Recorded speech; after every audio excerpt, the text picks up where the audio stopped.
Good morning, my friends. August 13th, 2021, 9:31 a.m. And yes, that's Friday the 13th. So, do you guys ever notice how things in life just kind of come together? They synchronize, things get weird. Well, that's happening right now with a lot of stuff going on around the world. And I'm going to show you that the way things have been connecting lately and relating to each other has just been mind-blowing, at least to me. I don't know about you guys. And we're going to go ahead and see a few of those instances here in this video. We'd never be able to cover all these crazy connections going on, but we're going to try to do some of these because this is incredible. We are currently dealing with tropical storm warnings along the Keys of Florida and South Florida. We're going to see how that adjusts throughout the day as we track Tropical Storm Fred or close to Tropical Storm Fred. This thing's teeter-tottering on that tropical storm strength right now. But I gotta say, my friends, and we talked about this about 2 days ago when we were looking at the low pressure system that could be Grace, we had a feeling about this. In fact, we did mention this on August 11th. Here we go. And I really think we should pay attention to this back 40% chance storm back here. I just got a little bit of a feeling about this one. So even though we are going to be dealing with Tropical Storm Fred, what's going to be the deal with Tropical Storm or Hurricane Grace, which is definitely on the horizon one way or another? And if for some reason in your head, Tropical Storm or Hurricane Grace sounds familiar to you, they want you to say grace. That's because in the year 2000, a film came out called The Perfect Storm about an actual storm called Hurricane Grace, which was a Category 2 hurricane, and tells the story about a commercial fishing vessel that was lost at sea with all hands after being caught in a perfect storm of 1991.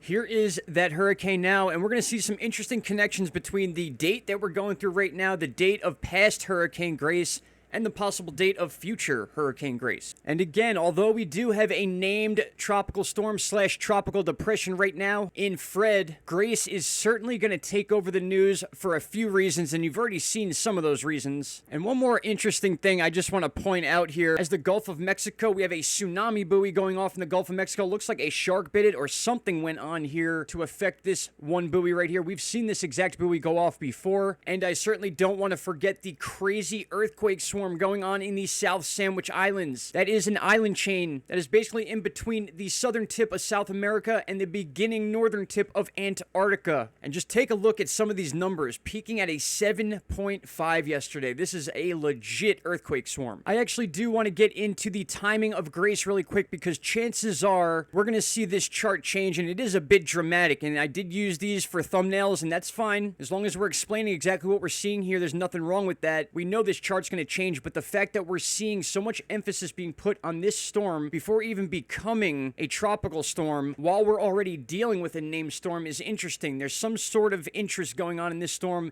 in the overall meteorological world. And based on the GFS information we have right now, it's no surprise to see why so many people are talking about this. It looks like a Category 4 hurricane that's going to be smashing into the Carolinas, Georgia, and eastern Florida on August 24th, according to the data. Let me be very clear, this is not set in stone, being that it is 10 days away. In fact, we'll jump over to the College of DuPage website so we can get a broad view of the entire Atlantic, and we can see Fred right here just interacting with Cuba, gonna slip underneath South Florida. More than likely, we're gonna keep an eye on that, of course, but backtrack down before the Leeward and Lesser Antilles Islands, and we are seeing now the potential Grace storm. And now the reason that there's so much emphasis on Grace is because of the surrounding conditions. I don't know if you guys remember, but they posted a very unique chart the other day, and we covered it in a video, and they were showing the wind shear ahead of this disturbance you're looking at right now, which is more than likely gonna be that named Grace. But when this thing was only at 40%, they were already showing how it was not going to hit any wind shear. All the wind shear was away from this cone of uncertainty. And what that means as of right now is that this storm is not going to have many issues forming or staying formed. And we all know once we get into this warm water belt here without any disturbances, these things have the space, the fuel, and more importantly, the time to turn into major hurricanes. And that's just what happens this time of year. It's going to be a busy next few days with Fred being in front of potential Grace and Fred still being a named storm with a Florida interaction, more than likely the Panhandle after that, and then we'll have some sort of system and or tropical depression within this cone of uncertainty in the southeast. So our time frame is pretty straightforward. We're going to have a pretty soggy weekend, especially for the Keys, northern Cuba, and the most part of southern Florida. Florida. And then as of now, unless we get some sort of pressure release in the Bermuda Atlantic, as long as this pressure sticks out and pushes into the Gulf, we're going to expect Fred to just ride the west coast of Florida until further notice. And just to show you the most current information on Fred, we have the charts pulled up right here, the spaghetti plots and the time frame and the model intensity guidance chart, just to show you guys that Fred is not expected to strengthen past a mid-grade tropical storm at this point. Of course, nothing is set in stone when it comes to tropical cyclones, but as of right now, this should be the lifespan of Fred, staying at mid-grade tropical storm at best, with the spaghetti plots, as we said, taking it up the west coast of Florida. But then, of course, is Invest 95L, aka soon to be Grace, and we're going to take a look at this model intensity guidance chart, which as of right now will put Grace as a major category 3 hurricane, or about 5 miles an hour off a major hurricane. That would be 111 miles an hour. A category 3 at this range is about 105 miles an hour. And just take a look at the potential spaghetti plots we have for this storm. Very similar to what Fred was expected to be, besides that East Coast ride we saw earlier in the week. My friends, this is the same path we saw past hurricanes like Maria, Irma. In fact, Hurricane Irma had a very similar path to this. I don't want to get too lost in the details of a storm that hasn't really formed yet, but we need to understand that sometimes we can foresee the conditions around a storm and sort of get an idea based off of the atmospheric conditions, the time of year, and when we expect major hurricanes usually. And all those ingredients put together is kind of why you're seeing major stations like the Weather Channel, AccuWeather, and things like that really putting a lot of emphasis in this name, Grace. In fact, during the recording of this video just now, we have actually switched from that 80% chance of cyclone formation to officially now potential tropical cyclone 7. So the next step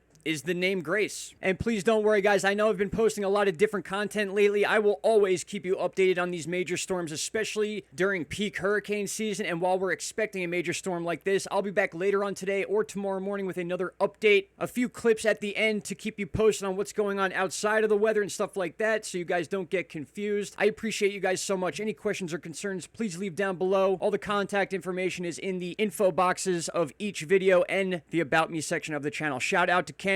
Stay safe, my friends. I'll talk to you all very soon. Bye-bye. Oh, and before I forget, guys, third phase of Moon once again covered our Antarctica discovery. Last night, they took a good 15 minutes premiering the Antarctica find we found here on Into Thin Air, and it was amazing. They're getting a lot of eyes on this thing, and I just want to thank them again. This is the second video in a row, and I think this is just great, guys. I love being a part of this community and sharing this information with you. We're raising a lot of questions on what is being exposed in the ice and the melting in Antarctica, if that's what it is. Maybe this is just stuff people haven't seen before, but I'm telling you, I have so many finds that I don't think you've ever seen, and I'm going to present them over the next week or so, as well as completing these weather videos. Stop right there, my friends. If you have not already, click that subscribe button, and don't forget to hit the bell icon. Click all, and you will get all notifications from this channel, and trust me, you won't be disappointed.